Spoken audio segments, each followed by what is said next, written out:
Good afternoon, students. In last session, we discussed a very important 5-mark question, the properties of scalar product and the properties of vector products. I hope you all clear in this topic. Okay, so today we are going to discuss some important concepts in the kinematics. Let me discuss briefly. Students, first we are going to discuss about properties of the components of vector. So what is components? Components means the vector which is represented in Cartesian coordinate system, which means I cap, j cap and k cap. A vector which is represented in 3 dimension, that is x axis, y axis, z axis of a vector is going to equate with another vector. See, here we are going to take 2 vectors. One is a vector and another one is b vector. The both vectors are equal. Then we are going to equate the components individually in both sides. See, consider let a vector equal to b vector. Then we are going to represent the components of the a vector and b vector. Consider a vector equal to ax I cap plus ay j cap plus az k cap. Similarly, for b vector, bx I cap plus by j cap plus bz k cap. Now I am going to substitute in the formula a vector equal to b vector. Then I get ax I cap plus ay j cap plus az k cap equal to bx I cap plus by j cap plus bz k cap.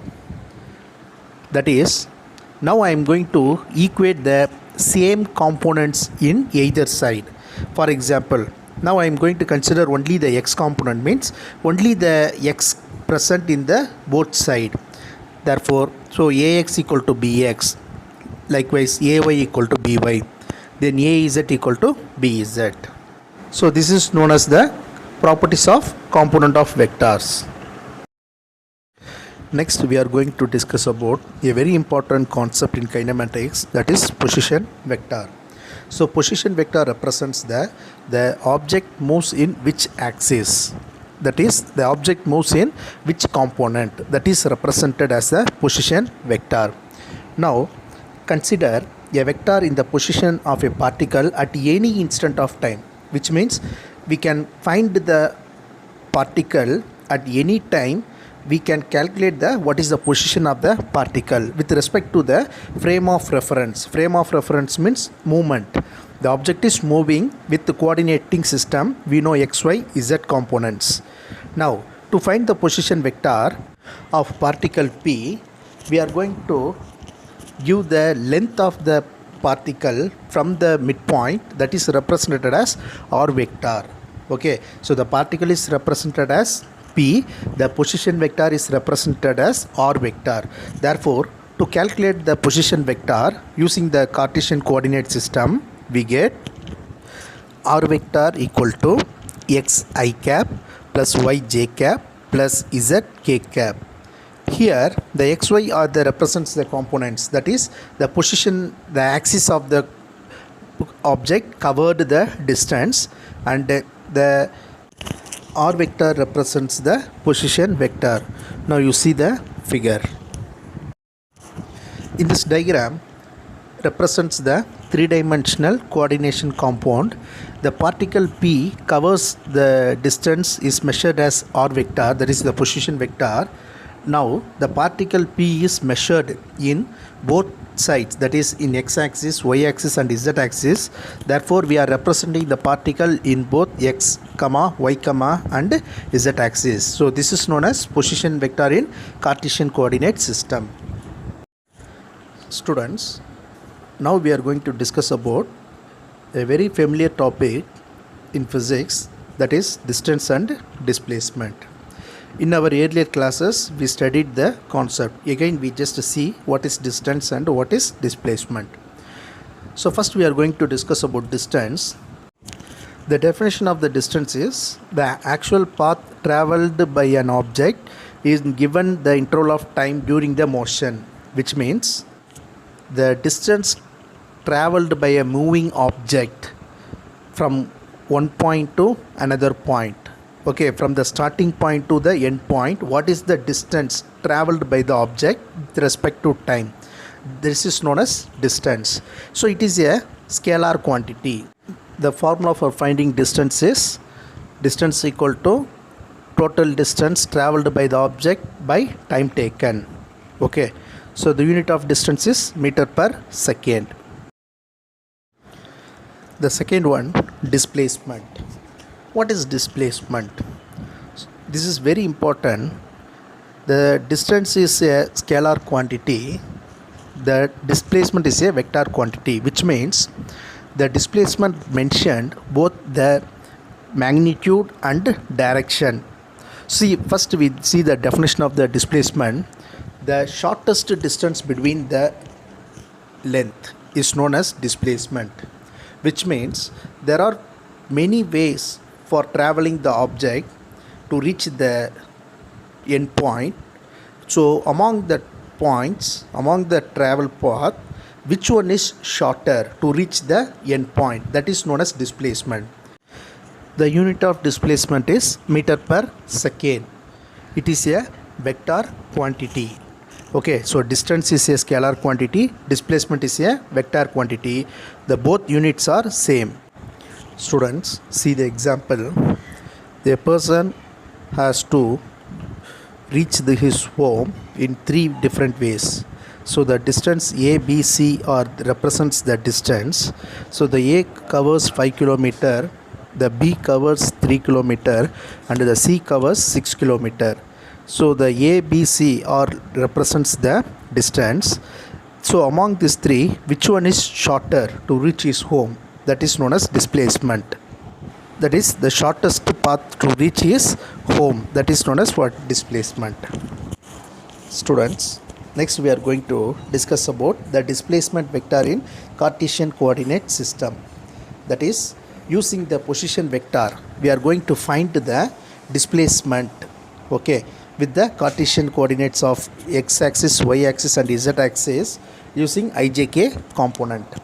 Now you see, the displacement of the vector is given by point P1 and P2. Okay, the value of P1, that is the distance of P1 is R1 vector. The value of R1 vector equal to x1 I cap plus y1 j cap plus z1 k cap. Similarly, for R2 vector equal to x2 I cap plus y2 j cap plus z2 k cap. Then we have to find the displacement vector. That is, del R represents the changing displacement. That is from the highest value minus lowest value. So therefore del R vector equal to R2 vector minus R1 vector.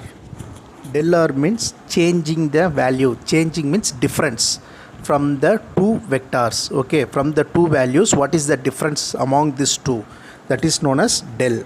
Now we substitute the value and we get, so x2 minus x1 into I cap plus y2 minus y1 into j cap plus z2 minus z1 k cap. Okay, now you see the diagram related to the displacement. Here the displacement P1 is represented as distance R1 position vector, and the P2 represents another displacement. The position vector is R2. Now we have to find the difference. Therefore we know the formula, del R vector equal to R2 minus R1. So that red color line represents the difference among these two displacement.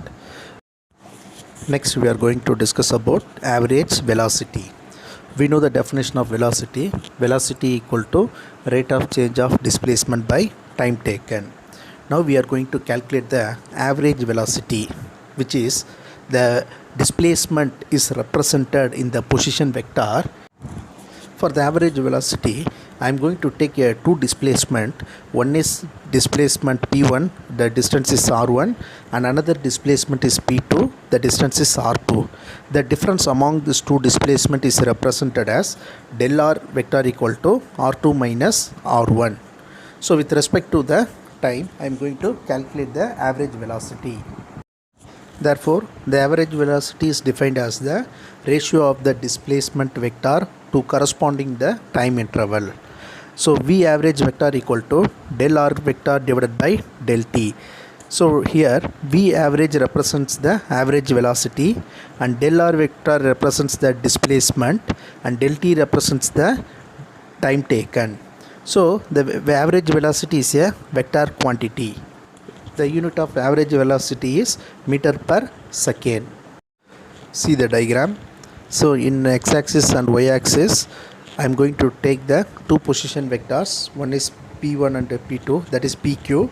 So the distance is R1 and R2. The difference among these two vectors I am going to calculate in the average velocity. Okay. Next we are going to discuss about average speed. First see the definition. The average speed as the ratio of total path length travelled by the particle in a time interval. Students, the speed is the scalar quantity. The object covers the distance with respect to the time. So we are going to compare with the two objects covering the distance. What about the average speed? Therefore, to calculate the average speed, we know the formula. Average speed equal to total path length divided by total time. Then the unit of speed is a meter per second. It is a scalar quantity. Next we are going to discuss about momentum. In 10th standard we discussed the concept of momentum. Yes, momentum means product of mass into velocity. Here we are going to discuss the linear momentum, which means the object covers the distance in a straight path. That is known as linear momentum. So linear momentum is defined as the product of mass and velocity. It is denoted by P vector. Momentum is also a vector quantity. And the unit of momentum is kilogram meter per second. Then dimensional formula ml t minus 1. Then to calculate the momentum we know the formula P vector equal to m into v vector. Students, now we are going to study the momentum in coordinate system with respect to xy axis. Okay, here the momentum covers the three-dimensional axis, which is represented as pxi cap plus pyj cap plus pz k cap. Similarly, for the value of momentum also covers the same distance, that is m vxi cap plus m vyj cap plus m vz k cap.